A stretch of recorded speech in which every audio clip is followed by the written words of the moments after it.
Insiden tak mengenakan dialami seorang wanita warga negara asing asal Amerika Serikat berinisial SLT 33 tahun di Pantai Pandawa, Kuta Selatan, Badung. Dia dipukul seseorang saat tengah berselancar. Bahkan belakangan ini, masalah itu ramai diberitakan di media luar negeri. Peristiwa tersebut diabadikan dalam sebuah rekaman video. Informasi yang dihimpun koran ini, kejadian itu terjadi pada 17 April 2023. Tampak dalam video, turis tersebut sedang berselancar di tempat kejadian perkara atau TKP. Saat itu korban yang tengah menunggu ombak dihampiri oleh peselancar lain dan tiba-tiba mendapat hadiah boga mentah. Diduga pelaku adalah warga negara asing juga, ungkap sumber yang enggan disebut namanya Minggu 21 Mei.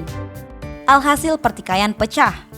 Tak berhenti sampai di situ, masalah berlanjut sampai di parkiran. SLT lanjut mengalami penganiayaan dan dipukul menggunakan botol berulang kali.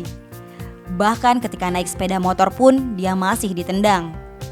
Tak terima atas perlakuan tersebut, wanita yang tinggal di kawasan Pecatu, Kuta Selatan itu melapor ke polisi.